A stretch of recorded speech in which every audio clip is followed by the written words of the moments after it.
Yeah, so that was the first time I actually tracked down a mountain goat. And yeah, no, that actually never happened.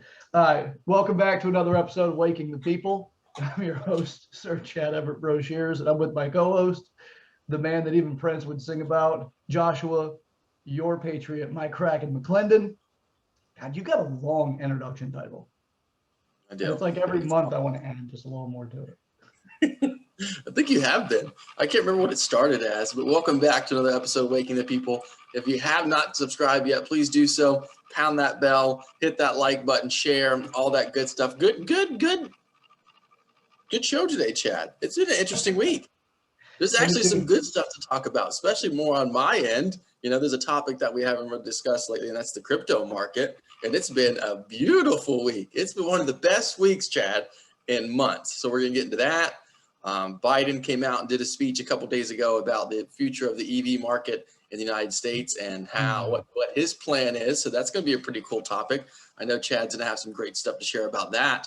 But yeah, it's actually been a good week. You know, I mean, there's always been the FUD and the craziness out there with the new strand and what people are going to do. And, you know, masks are coming back to certain locations and possible shutdowns in certain areas and all the crazy stuff that New York is doing. But yeah, it's actually been a good week though, Chad. Yeah, we do. We've got some stuff to cover for sure. And to me, it's like every week seems to gain a few miles per hour. Now, it's like in that the velocity that the week is moving through. And it always reminds me of the idea about how do you boil a frog? And I mentioned it several times. How do you cook a frog? It's a slow boil. Right? Now you just put them in a pot and slowly raise the temperature, and before it knows it, it's too late. The frog is cooked before it can get out.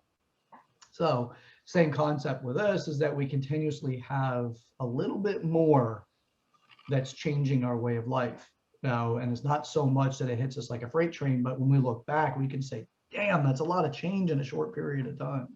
So I'm looking forward to getting into more of the conversation about the EV market. As some people may know, I do have a company that does do, it supports the electric vehicle infrastructure. So this is a growing company and it's in its earlier stages at the moment. So I'm doing a lot of research into the electric vehicle market from every aspect of the market as it is, from manufacturing to infrastructure, which is the infrastructure concepts are going to be the things that help you drive the vehicle with less and less inconvenience. So we'll get into some of that over the different videos in the near future. But for today, we'll talk a little bit more about that piece, for Biden said we are moving that direction. Now, it's one of the only things that I've actually heard him say that I'm like, I don't disagree with that. Now, but the way he delivered it sounded like, you know, a dictator, not a president. But yeah, very, very matter of fact about it. You're going to do it whether you like it or not, kind of thing. So, but anyway, all right. So let's get into your first topic, Joshua, and then and I'll get into my little fun discovery this week that has to do with the old Rona, the coof. Okay, so let's go ahead and start with the crypto market. So for the last 2 or so months, it's been a disaster. There's been a lot of FUD. China's cutting back on mining. China wants to restrict it, blah, blah, blah. It's been happening for a long time. And but the market has been suffering big time. So this last week, Chad, it was earlier this week. I'm trying to think of what day it was. I think it was Wednesday. Yeah, I think it was Wednesday. Wednesday, Ethereum had a new update. And it was called the London Fork is what the update's called. And what they're going to do is the plan, because, you know, a lot of different cryptos run off of Ethereum. Ethereum is in that DeFi space to where it allows certain cryptos to exist because it runs off of Ethereum's platform. And one of the issues with Ethereum was that Ethereum it's unlimited. Essentially, you can continue to make Ether and the supply can be increased whenever. But with this London Fork, Chad, now they're actually going to start depleting Ether. They're going to start limiting the supply. So on Wednesday was the first day they burned like 2,500 or so Ether. So they destroyed 2,500 Ether to lower the supply in the market. And I mean, it's been a rocket ship. This past 2 days, we've gone from, you know, low 2,400, and now we're sitting at 3,000 again. We're almost, you know, we're pretty close to being at, you know, that mid all-time high. You know, all-time high was probably around like 4,200. But in a few days to get back to 3,000 after months of being sub 2,000 it's a rocket ship, and every single crypto has been benefiting from this. If you look at the market, you know, we've talked about in the show before, again, Chad and I are not financial advisors, and this is for entertainment purposes only, but the big boys run the show. So, you know, Bitcoin is kind of the big dog on the block, but you're now really starting to see with this upgrade to Ethereum, which is going to lower the prices, you know, that's going to lower gas prices. And what I mean gas prices, it's an exchange fee to where if you want to use Ethereum, or if you're trying to buy certain tokens that run off of Ethereum, you have to pay a fee in Ethereum in order to do it. And so this is going to lower the gas prices on Ethereum. So it's going to make it more affordable for certain dApps or other cryptos to run off of Ethereum. It's going to be cheaper for the consumer, for us, because we're not going to pay. I mean, I remember I was buying one crypto called Dogelon, and at some point it was a $200 Ethereum fee. So now you're going to see those, you know, those Ether fees drop, and yeah, it's been awesome. And I think, you know, this is just my opinion. I think eventually you will see Ethereum become the most valuable crypto. It'll surpass Bitcoin as far as total market cap, as far as price per coin. And it could be sooner than we think, Chad. I mean, to see a run up like this in 48 hours, I keep opening up my phone in the morning and it's still climbing and climbing and climbing. It's crazy. And if you're not in this space, if you're not in, you know, the crypto space, there is, you know, it's worth your time. Now, I don't even know if you know this, Chad, but I've been starting to get into these things this week, these cryptos called stable coins. And a stable coin it's a coin that is tied to the US dollar, whatever fiat currency that you so choose. So I like this one called Gemini coin. And Gemini coin, it's backed by the US government. We're not backed, but it's supported by the US government. It's saying that, so for one Gemini coin, it will always be worth $1. It'll always be a 1-to-1 ratio. So if you buy $1,000 in Gemini coin, you're going to have $1,000 worth, and that's not going to go up or down. Okay, you ask, what's the benefit of having a coin that can't increase or decrease in value? Well, you can find, I've found, you know, apps or, you know, essentially online banks to where you can buy, you know, a certain amount of, you know, any amount of Gemini coin, and you can store it in these accounts, and you can get 7.5% interest a year on the money you keep in there. And they pay you in Gemini coin. So they don't pay you in a coin that's going to go up or down. Essentially, you know, when you have a savings account, and some of the rates are like 0.09% interest a year, whereas you can go buy a coin that's not going to go up or down, put it into account, Chad, and you can get 7.5% interest a year on that money.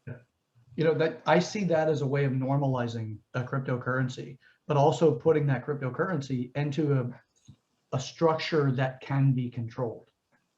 Right. So whenever it's like at that volatile thing like Dogecoin and then like Bitcoin, places those types, they're volatile, but you have a lot of potential. Like Bitcoin, if you got in the very beginning, you could very well be incredibly wealthy right now, depending on how you held and then when you bought or when you sold, if you did so.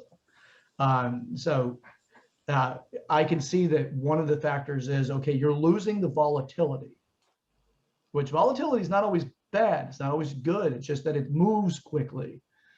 Now, you're losing the volatility because it is directly connected with the value system structures of the United States dollar or whatever country you're attaching that to.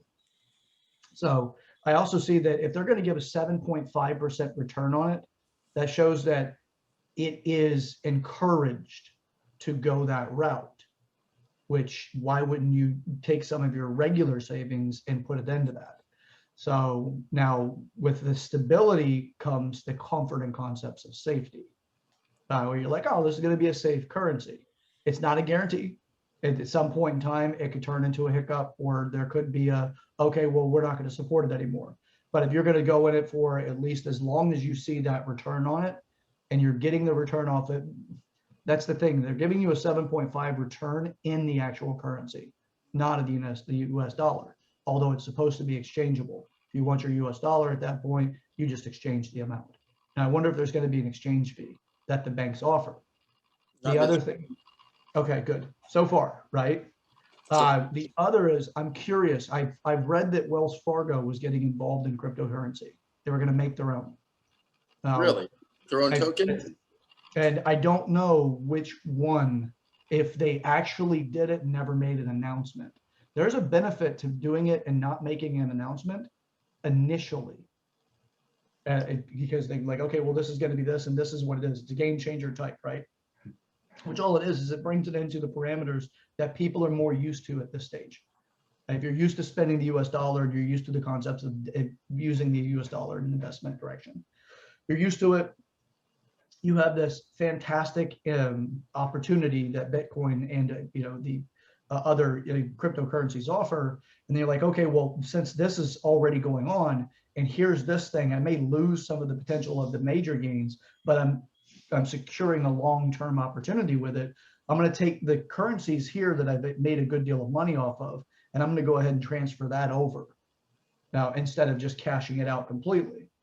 I wonder if there's going to be a transition fee that goes from, let's say if you have $200,000 in Bitcoin and you wanted to get $200,000 worth of this Gemini coin, if there's going to be a fee for exchanging Bitcoin into this one.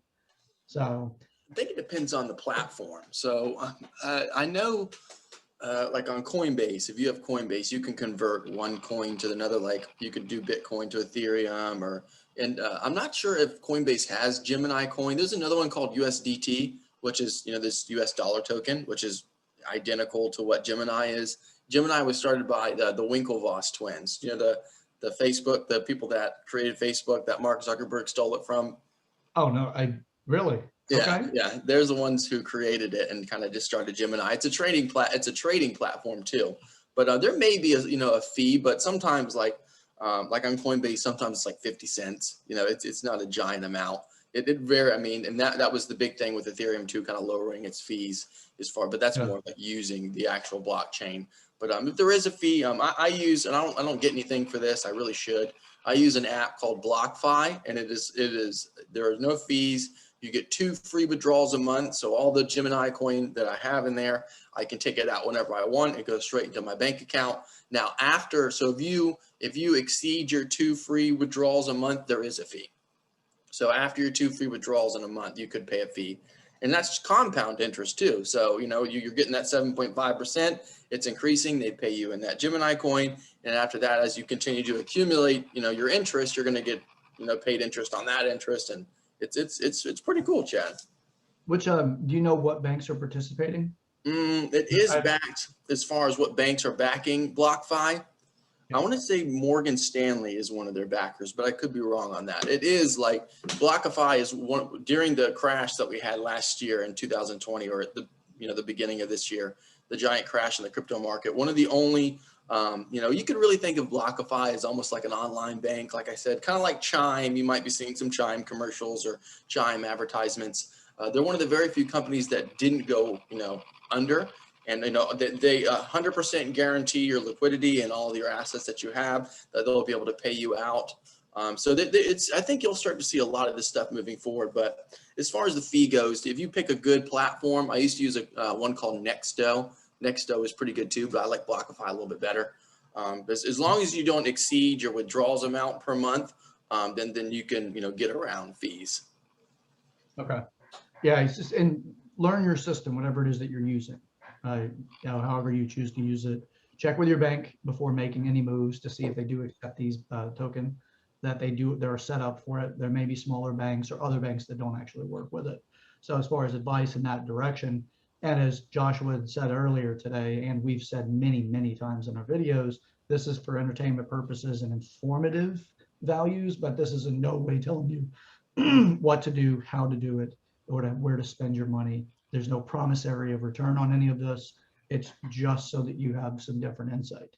So call it entertainment. All right. So it's interesting to see that market and what it's doing. Everything evolves. Like the electric car market or electric vehicles, everything evolves over time. So why wouldn't currencies evolve? The issues that I have with an evolving currency like this, putting it into a digital platform, we already kind of are there. You can just withdraw and have a tangible amount in your hands, or you can keep it. You don't need a bank or a transaction point other than another human being that's willing to accept it as a legal tender for services or for goods, or a debt, satisfying a debt.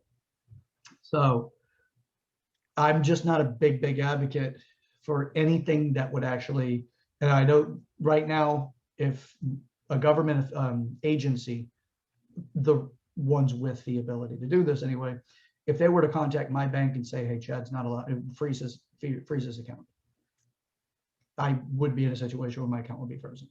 And I would not be able to get any money that the bank currently holds. That is my money. I wouldn't be able to get it out. So it would be similar to this. Now, but when it's in that digital format, they may not even need to communicate with the bank over it. They may just be able to go in and just click it and say, all right, this person's assets are frozen. So it's kind of like we're already halfway there.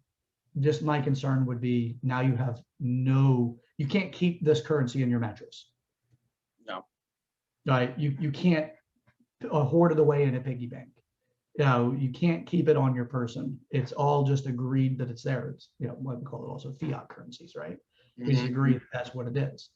So there are some concerns on how this thing moves. Your spending habits can be tracked easier using a digital currency. Like right now, you use your credit card, or your debit card or whatever. That's all you're doing is just changing money between accounts, but it never touches your hands. Right? The only thing that touches your hands is the card, but that leaves a digital fingerprint. Now you can see there's a trail that's being made. With this, that would always be there. Because right now I can go, let's say I go to stores and buy things with cash.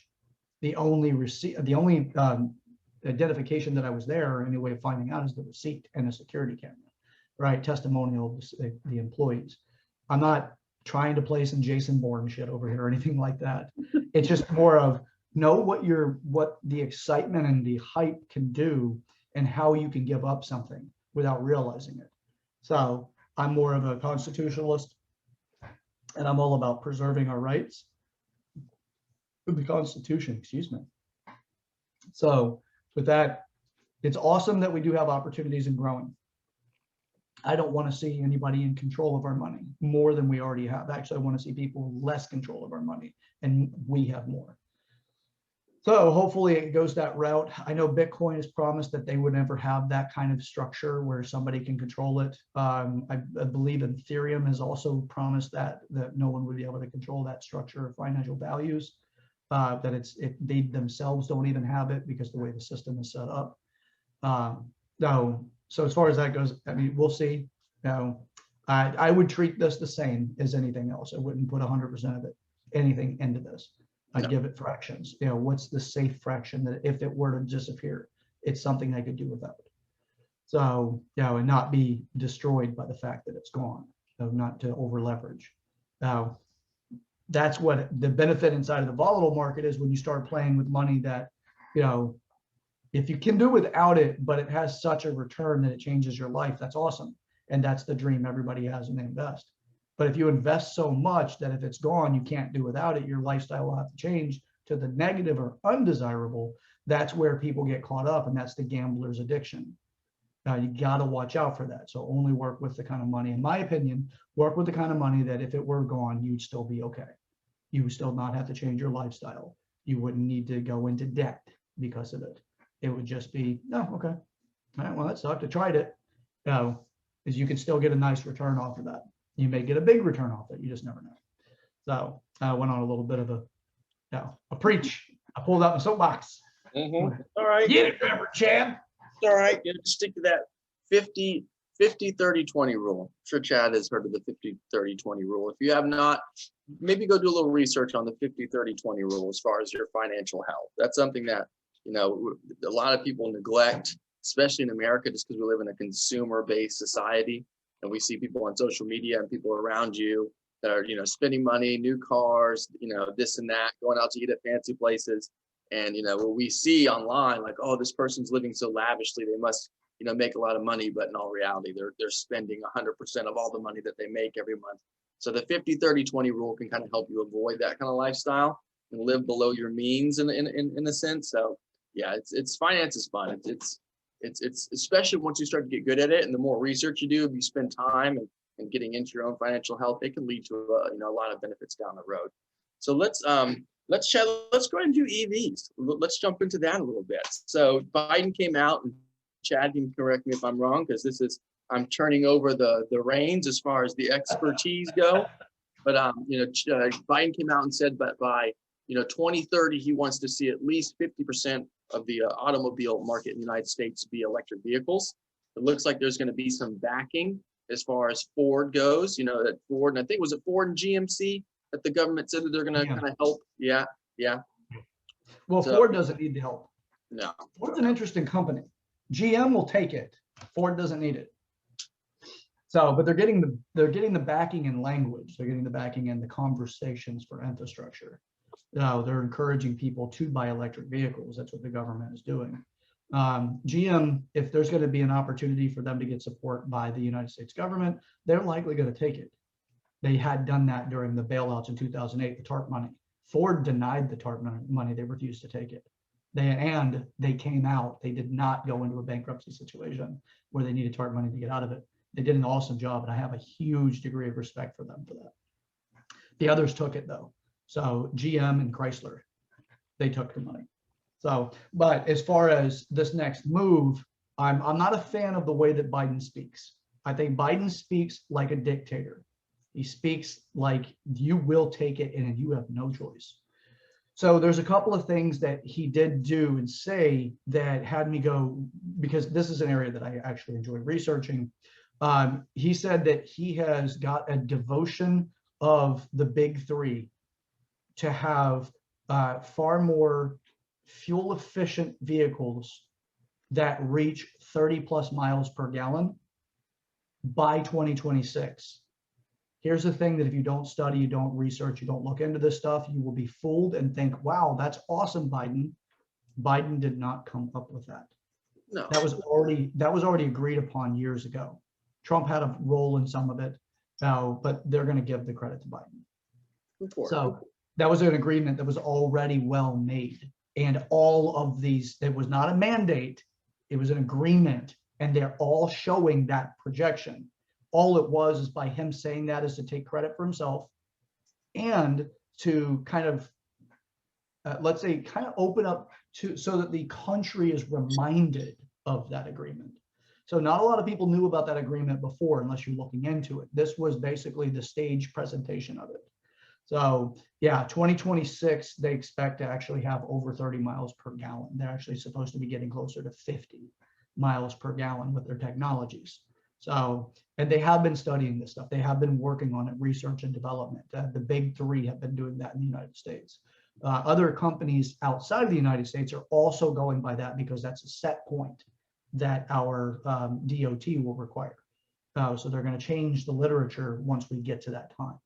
Yeah, I mean, Hondas, right, Chad? Some Hondas can go almost like 40 miles a gallon now.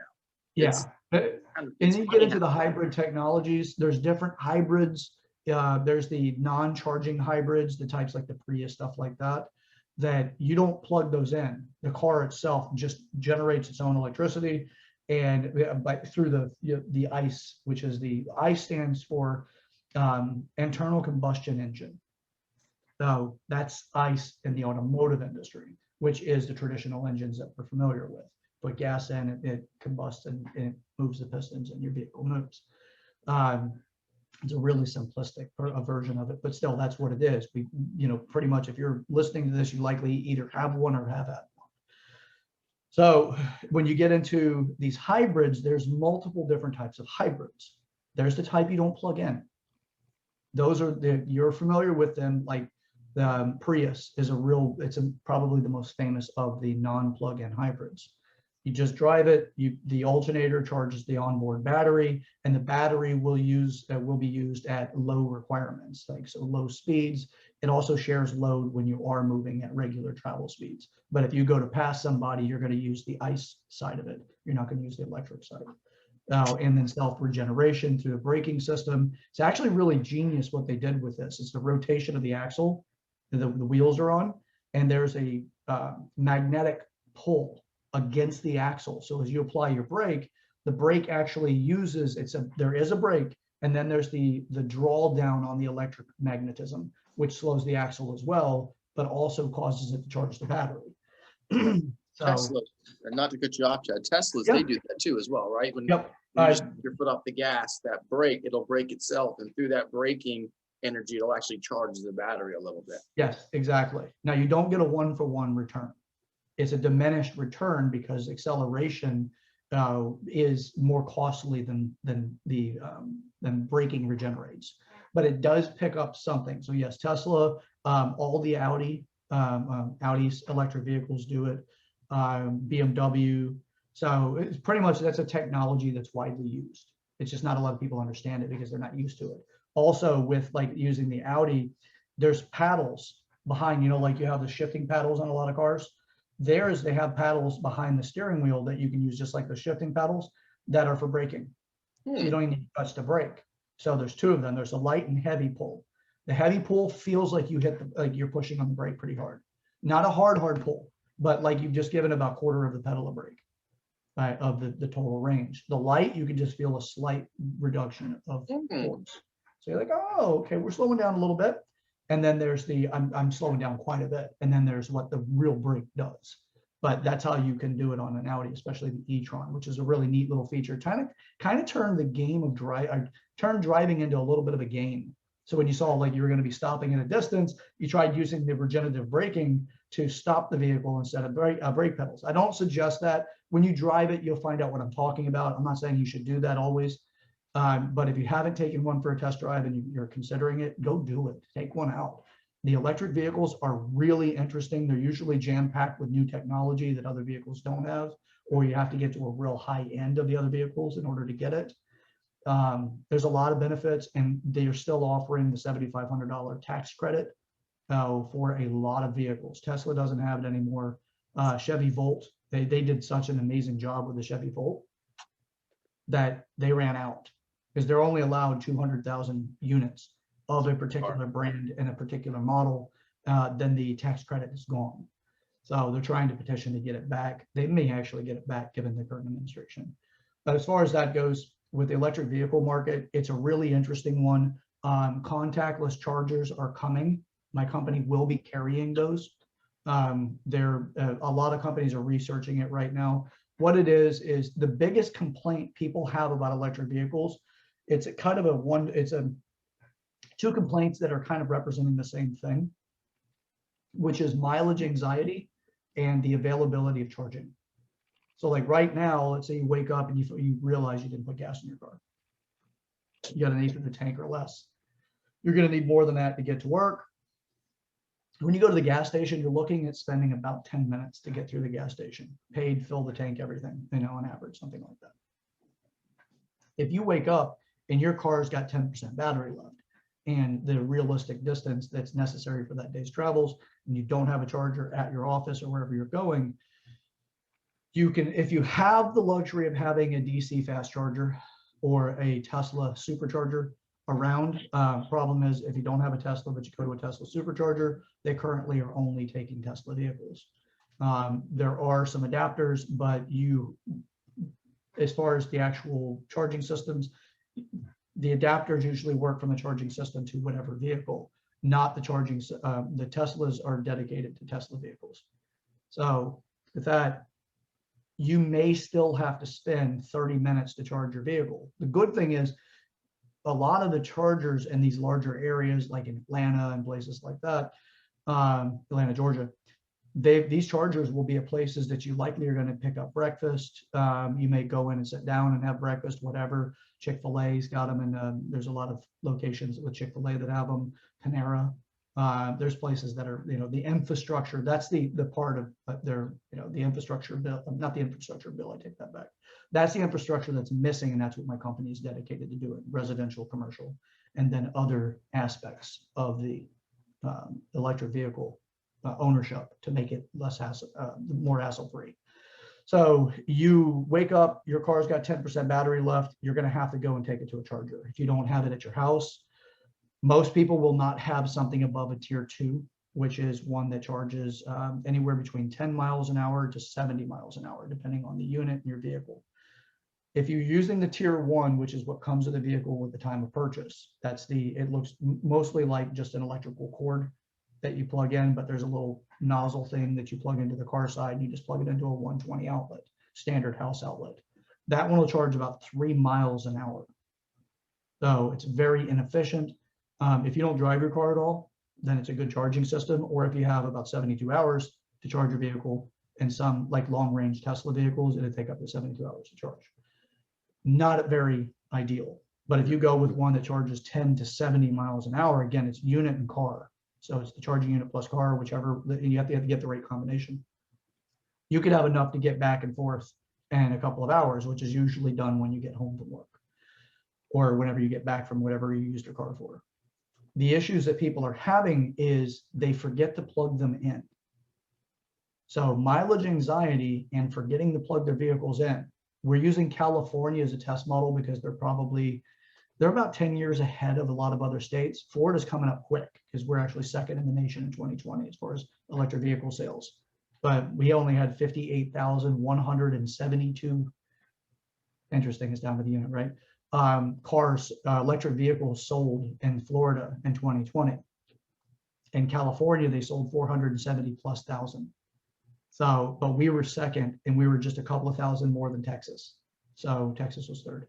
Now, where the biggest buyer complaints are in California is in the buyer's remorse, if you will, where people go from electric back to an ICE engine. Again, engine's redundant, internal combustion engine, standard car, if you will. The reason why they go back is for that reason. They forget that a lot of them would forget to charge their vehicle, and it's not a 10-minute inconvenience. It's several hours worth of an inconvenience for a lot of them because they weren't set up for speed charging. So with that's where the big challenges are. My company is dedicated that Florida become supportive with an infrastructure so that when you do buy these vehicles, you have the opportunity to make it a lot easier on you. So you take some of the hardship of ownership out. Contactless charging means you don't plug the car in. It uses induction charging. You'll have a plate, or these vehicles will have plates underneath them that are connected to the battery. So when you park your vehicle in the designated parking spot that you yourself have had the charging plate installed in, you don't have to do anything. You park over top of it and you verify that it's charging. That's it. So, and you can also set it up in an app. Most of them will have apps in the phone. Some of them already do. Most of them already do, actually, where the app on your phone will let you know if your car is charging or not and if it's charged. So it tells you what level it's at, all of that. So it's really convenient, and you can set it up that with Alexa, you could, or with Google. So what is it? Google, what is that? The Google one, Google Assistant. I think it's the Google Assistant. I think Google, that's whatever it is. It's the Google's version of Alexa. You can have that set up that it actually, you set reminders to yourself. Is the vehicle charging? Or it will let you know, is my vehicle charging? And or is it charged? So it'll let you know. Really neat conveniences, but the induction plates or the contactless charging is the game changer. Right now, they're just not widely available because a lot of them are still in R&D or revamping. So, but cars like BMW i8, which is the really sporty one that can cost anywhere between $110,000 and $140,000. That one, I mean, it looks like a supercar. It's pretty damn neat. That one comes, you can get that with an induction charger. Okay. But currently BMW offers two models that are widely available, or somewhat widely available. That's the i3 and the i8. The i3 looks like kind of like a Nissan Leaf. It's kind of a small vehicle, and it's an ugly vehicle, in my opinion. If I were given one, I would sell it. I wouldn't want to be in it. It's kind of like it's a little bit bigger than a smart car. I've been liking that. I've been liking that Mach 3, Chad. That Mach 3, the new Mustang, the Ford Mustang. That Mach 3 is pretty sweet. Oh, baby, you're talking about something sexy there. There's one thing also, Chad, that I want to see as far as, in the EV industry, and the type of customers that are really targeted at this is, I want to say upper, maybe upper middle to even high class. Like, for example, I live in an apartment building, so I really couldn't own an electric vehicle because you don't see a lot of apartment buildings, or maybe there are some, but at least mine does not. I don't see a lot. There are not a lot of apartment buildings that have, designated parking spaces where you can go and plug in your car. So, maybe this is something that your company could do, is look at, these apartment buildings, and say, hey, I would love to be an electric vehicle owner, but it's just not really, it's not really convenient for me right now because I'd have to have the cord go from my apartment all the way out to the parking lot and plug it in. So once, the infrastructure, like you said, starts to increase and it's more readily available to people, I think you'll see a big shift in people wanting to buy those kind of cars. That is exactly one of the phases of my business, is to work on the commercial side, and apartment complexes are included in the commercial side. Yeah, there's quite a bit to it, but again, I'm not going to speak overly about it or give too much of the trade secrets, if you will. Just know that that is one of the areas I will be going to, these apartment complexes, because the cars are coming down in cost. Like, as an example, the Ford Lightning so Ford's bringing back the Lightning, but it's not the Lightning ICE. So it's not the internal combustion vehicle. It's not the SVT super sporty vehicle. It looks like the other Ford F-150s. As of right now, it's what it looks like. It's scheduled to be released early 2020 or 2022. Sorry, that would have been a little while ago. 2022. This vehicle starts. The base on this vehicle is $39,000. It's not too. I mean, you go buy. Well, if you go right now and buy just a regular F-150 that's mid-tier, you're going to pay over $50,000 for it. Yeah. So the vehicle's cheaper, and they come with two different options. There's the short or the regular range, or the short range, if you will, and the long range battery options. And then there's a bunch of features that you can get into it. Now, there's another company called Rivian, Rivian. I may be mispronouncing it, but and I haven't had anybody actually pronounce it properly for me yet. This company is also offering a pickup truck. These are the only two that are offering a pickup truck at the moment that I'm aware of. Ford is going to kill the market with it. I mean, not kill it like bad. They're just going to go in there and they're going to clean up, because Tesla is not going to release their future truck in time to compete with Ford's truck. I don't see that happening. They have had orders. It's $100 to put an order in for the Tesla future truck, but you're going to be, they've sold hundreds of thousands of those reservations already. Ford it's a reasonable deposit, and this vehicle is in the affordable range for middle class. If you're making it at $40,000 a year or more, and you budget properly, you could afford this truck. It should fall within your range. Again, not giving financial advice, just saying where it would fall. You could get into getting one of those pickups. That vehicle will also, I mean, this truck is revolutionizing the industry, in my opinion. Tesla's done a hell of a lot. Well, Ford's going to do a lot here too. The vehicle also doubles as a backup, an emergency battery for your home in the event you run out of power. There's a reverse switch that makes your truck into a generator, but it's not an electric generator as a combustion engine. It's just a battery bank. Now, so you can run things in your house, like, your refrigerator or whatever. There's quite a few things that you can run off of the truck in the event you lose power. That's a game changer, because nobody's doing that right now. So it turns that into a mobile battery bank for you. The others is, because of how affordable they're going to be, the truck that I mentioned earlier, the Rivian, again, if that's the right way of pronouncing it, don't chastise me if it isn't, world. But that truck will cost you, its base level is $90,000. I believe it's $90,000, $85,000 or $90,000. The truck that I built just as a model truck to, that I could put a reservation on, that truck was just at $100,000 versus Ford's $50,000 vehicle. Well, $39,000, but by my build out, it would be about $55,000 to $60,000 with my build out. I'd save a lot of money and I would still have an amazing truck. So Ford's going to be changing the game. So Tesla is doing some pretty interesting stuff too, as far as their injection molding stuff, which makes one solid piece to the frames or fewer pieces, more solid pieces with the injection molding, which is really cool. They're going to change the automotive market with this. Are you familiar with those? Have you seen any of those? Where you've got these massive injection molds that they spray in the hot metal into a mold, and then when they break out of it, that is the piece of the vehicle. Instead of having 36 parts to make the frame, it's one or two, depending on the vehicle. So that reduces how many machines need to be used in order to build the vehicle. It also reduces the time necessary to build it. It's freaking really cool. So Tesla's changing it with that. These are newer to the industry, and Tesla is not playing games with it. They've already ordered several of them. So the Model 3 that they released a couple of years ago is the most sold electric vehicle in the world. So Model 3 was it was the affordable one. It was supposed to be $36,000 at its base. I don't know if you're going to get it at 36. You're going to get it a little bit higher than that with the options. I don't know if anybody's really buying nothing but a base on a Tesla. But they sold those things like crazy. They are the number one seller for Tesla. It's actually the number one vehicle, plug-in electric vehicle sold in the world. So Tesla's not playing around. But with that, as far as the electric vehicle market goes, it's coming. It's already here. It's just getting a nice injection. It's getting some sports performance injections. So, and I mean that more like, taking steroids. This thing is coming online.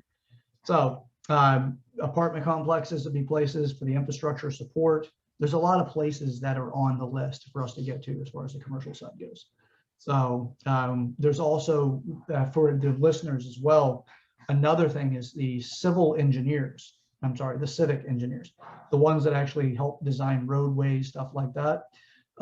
They have already created a plan. So there's a proposition to restructure our current roadways throughout the United States, and there's other countries that have already come up with this, and I think Germany may be the first one to actually put it into play, where using, again, the dogs are excited about this, using, again, the induction charging systems where you don't have to make contact, but you just have to be near it. So there's plans to put solar farms where the electric lines are along the highways.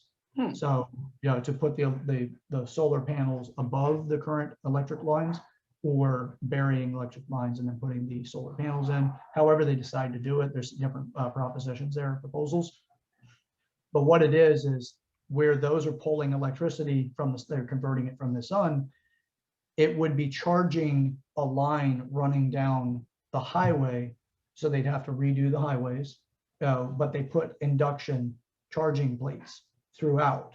So as you're driving, you're actually picking up a charge. So you're not even needing to go home and plug in. If you make long trips, you can make an indefinite trip as long as the highway is compatible. So there's no stopping for refueling, and that's all paid for through the government, whether that's local, state or federal. So these are plans that they have in the works. So if you can imagine not needing to stop for gas ever again, but just for bathroom breaks, food, whatever, that's the future they want to create. And they can do that because these solar panels, when you put them up, they don't need to be a big solar farm out there, especially for this type of charging. It just needs to be, they're planning somewhere along 20 feet wide, running the stretch of the road. And they would put it right where the power lines are currently. Or off to the side of that. There's a couple of different model proposals. So neat stuff. Imagine that, Joshua. You're driving along, you don't need to stop for gas.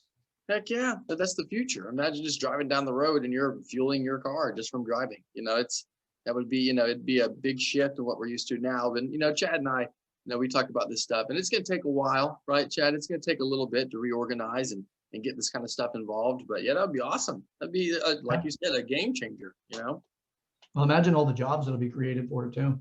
Yeah. So people are like, well, what about, oil and all of the oil industry? Because the oil industry is actually a very large industry. They're like, well, what about the jobs for all these people in the oil industry? Well, a lot of those jobs will be converted through training for doing these different things to work in the industry in different places. Electricity is electricity. You're still going to need, power plant operator type people.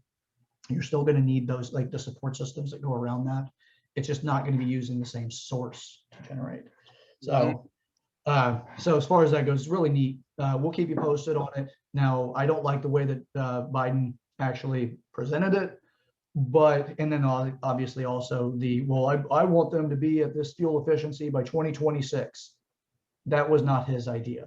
He's just taking credit for it because I think he's an absolute fucking scumbag. But it's put out there. So yeah, that's that part. So we'll move on to the next, because I know we've only got a little bit of time today left, but we'll get to the next one. So two more pieces here, and they're tied together in their own way.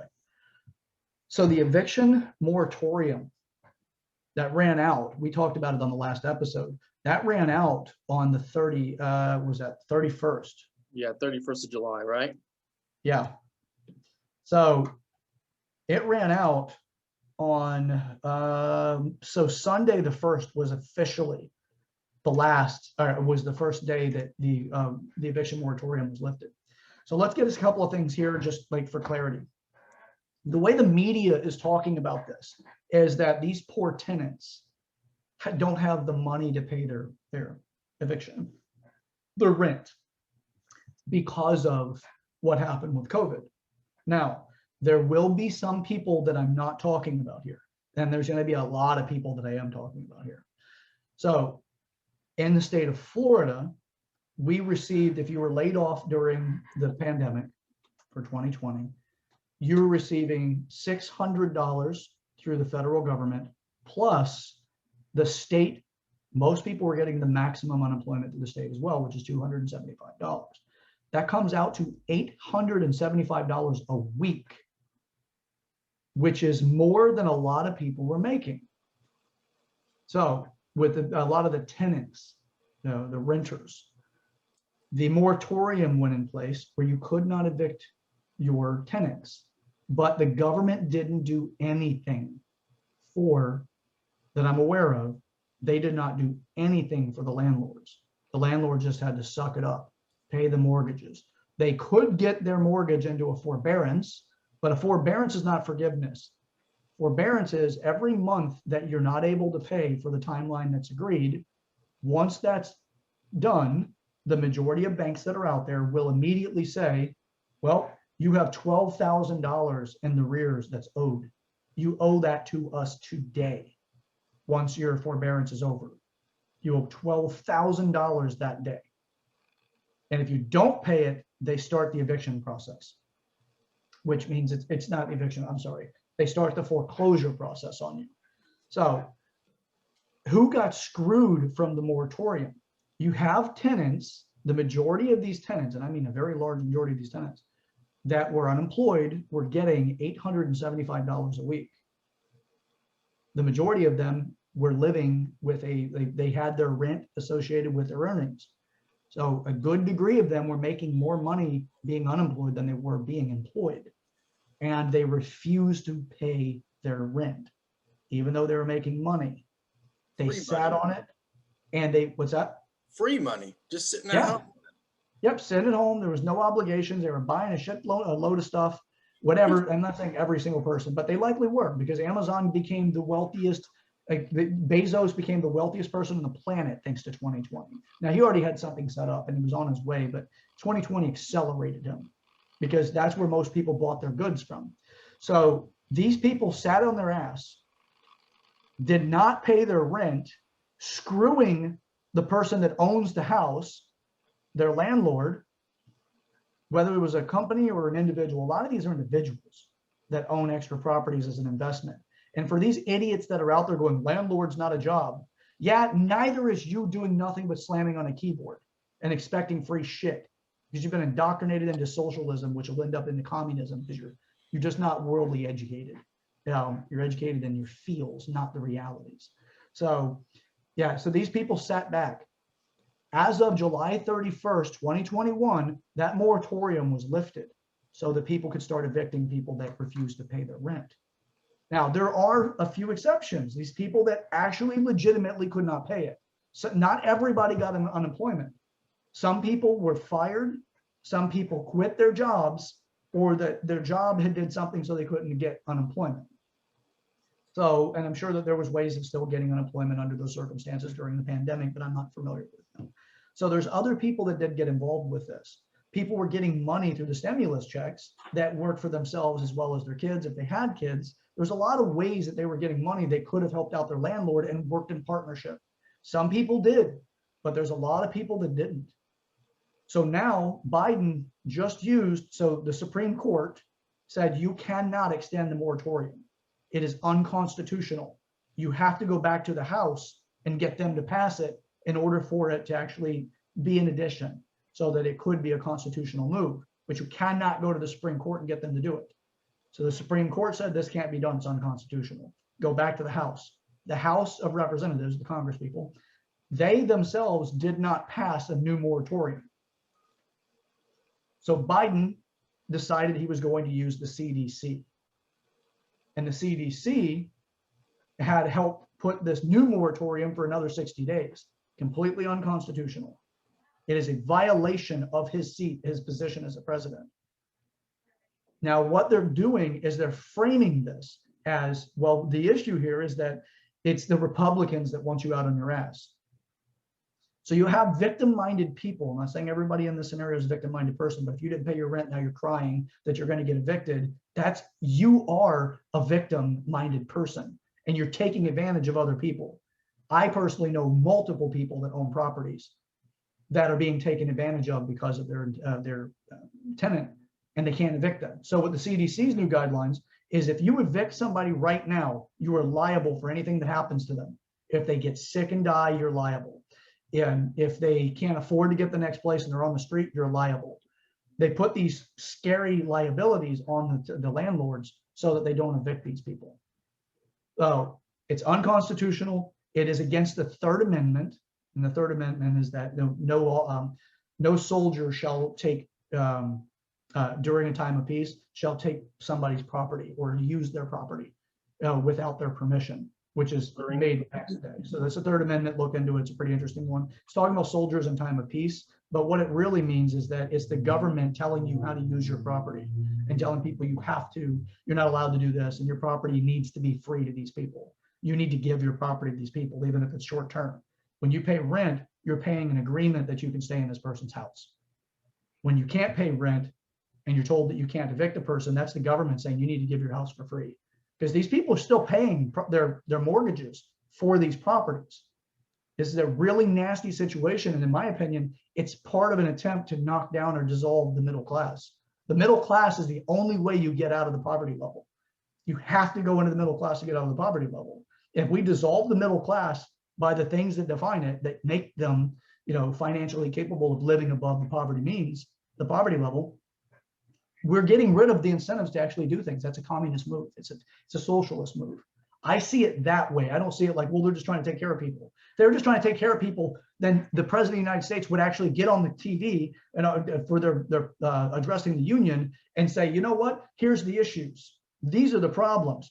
You had been paid to live in these homes, and you were supposed to pay your mortgages or your rent, and you did not do it.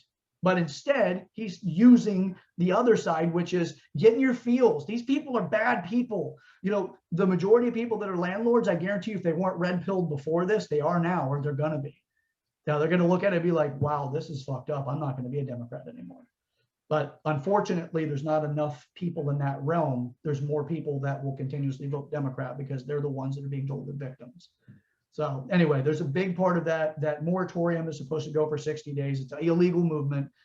It is an illegal moratorium at this point. And there's realtors that are suing the president. They're suing Biden. There's others that are they're going to move towards suing the shit out of him. Now, whether or not they actually win those lawsuits and if the federal government does anything about it, but it's not fair to the landlords, these people that have made sacrifices or inherited properties.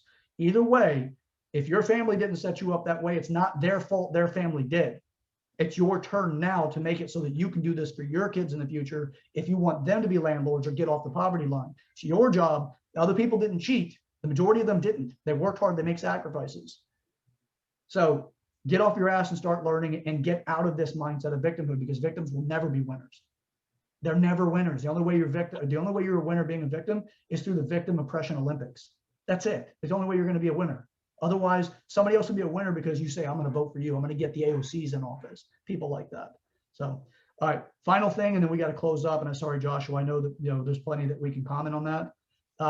The final thing is, we should have, if you want to push this stupid ass, Excelsior pass, the vaccination cards, which if you look at history, it's a scary idea. There's more behind it. It's just a way of getting this thing into the system so they can use it later on for tracking means, things like that. In my opinion, why don't we have antibody cards? If you've already had the virus, the coof, then why the hell don't we have antibody cards? I've already gone through it. The vaccines they're not as effective as your immune system most of the time. Your immune system does its job. It learns the virus and then it evolves to dealing with the virus the next time it comes through, whenever it's evolved itself, because it has a blueprint of that thing. However it changes, it still has something to work with. The vaccine's based off that principle. So is your immune system, and your immune system makes better immunities than the vaccines do most of the time. There are some exceptions like polio, stuff like that. We never actually got to that point. We came up with a really solid vaccine that worked really well. There's other ones too, but for time's sake, that's a big one. I personally do have antibodies because I had COVID. I didn't get sick with it. I had the mildest symptoms. I felt a little off for about a week, and that's it. So I had it roughly, I don't know, about 3 months ago. I wasn't even really aware of it. But I had people around me that were sick, and now I've got antibodies. I had direct contact with a good friend of mine that came down with COVID about 3 weeks ago. She got fairly sick, still not hospitalized, whatever, but she got fairly sick and nothing. Because my immune system's already dealt with it. So why can't we walk around and be like, you know what? I'm good. I don't need to get the vaccine because of this. Right? What doesn't it make sense? I mean, that's the thing. Like right now, it seems like they're trying to re-educate people on virology and immunology. It's like they're rewriting shit. So yeah, for the people that have been pushing it and all of that, I understand where they're coming from, but the division that's being created in it because of this righteousness that people are being told, it's the unvaccinated that's making it worse. Do your research. There's a thing called vaccine leak, where vaccines aren't as strong as they need to be, and they help mutate a virus to make them even stronger, because the vaccine doesn't do what it should do. It does some of it, but the virus learns the vaccine's behaviors and how the vaccine works and becomes stronger because of it, versus natural immunity that actually makes it that the virus has to try to learn against our immune system, but our immune system in the exact same time frame is learning about the virus in a way that it knows how to evolve over it. So anyway, I'm not a doctor. Don't take medical advice from me. I'm not telling you to get or not to get any vaccines. I'm not saying that. I'm saying do some damn research beforehand. I'm looking at the consequences of this stuff, not at, okay, well, I have some sort of, gripe or a political view on it. No, I'm looking at the long-term consequences. What are you going to give up for this perceived idea? So do research, look around, and don't go to one source of information and try to get your knowledge. Go to multiple places. Don't take it from me. Start digging into some stuff. Maybe tap the conspiracy theorist friend that you got. They may actually be more of a fortune teller than a conspiracy theorist. You never know. Maybe they have some information that really makes a lot of sense to you. So, all right, I don't have much else, but what's that? Anytime a health issue or anything to do with your health becomes like a political ideology, that's an issue. So that's my biggest gripe with the virus, is that it's become a political move now to say, oh, well, because I'm a Republican, I don't want to get the vaccine, and because I'm Democrat, I'm going to get the vaccine, and it's the Republicans' fault, and then it's the Democrats' fault. So anytime you get political ideologies intertwined with your decisions in your health, that's an issue across the board. Anytime you get mass medias to get their ideologies into what they think you should do with your body, that's a problem. So it's like Chad and I said several times, we're not telling you what to do with your body. Take your own precautions, do what you think is right in this situation. But anytime we get to where we are now and we start to see that people are making decisions based on what the television tells them, what their political partners or their political people they like, tell them that's a big issue. So stay away from that. Make your own decisions on what you think is best. Gather the information, like Chad said, and try to do the best research you can and make the decision that you think is best, not what someone else thinks is best. Hear, hear. All right. For time's sake, we got to close up the show, but yeah, you like it, comment in the comment section, share the video with people in your life that care about and you love them. If you've got some interest in some of the areas, by all means, let us know what we're going over. We will go over more in the near future as far as like topics that we've gone over already today: electric vehicles, moratoriums, cryptocurrency, all those fun things. So, and as well as what we find along the way with the poof and the rest of this stuff that's going on. So again, it's waking the people. We're here to just try to give different insights and to kind of wake people up from whatever it is that they're stuck on thinking at the moment. It's waking us up on a regular basis, and I hope it does the same for you. With that, we've got some tight schedules today, so we're going to go ahead and close up the episode. Great conversation, Joshua. You're the man, as always. You got anything as far as the last word before we close up? Just have a great Saturday. Just do you. Like Chad and I have said all the time, do your own research.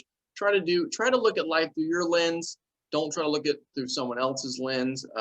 As always, stay golden and just keep your chin down. Keep on sliding. It's been a great week. There's been some. It's actually a little bit better week than we've come accustomed to in the last few months and in some areas of our lives. So have a great weekend. Stay busy, stay productive, and we'll see you guys soon. Once our schedules, lighten up a little bit as far as what we're doing, we'll get back to those 2 episodes a week. So if you're a 2-episode fan, I do apologize. We're just, Chad and I, this is our hobby. This is something that we do. We take time out of our lives to do this show. This isn't something that we make money off of. It's actually more of a cost than right now than a return. But once we get some more time, we'll definitely start pumping some more episodes out. And like Chad said, share, like, comment. We're at 70 subscribers now. So I think someone heard our video and said, hey, I want to get to that 70 mark. So thank you to that person. Thank you to all our subscribers. Thank you to everyone that shares the video on Reddit and stuff like that. I really do appreciate it. We'll see you guys next week. Yeah. Remember, we're Americans. Let's act like it. We're in this together. So, all right. Till next time. Deuces.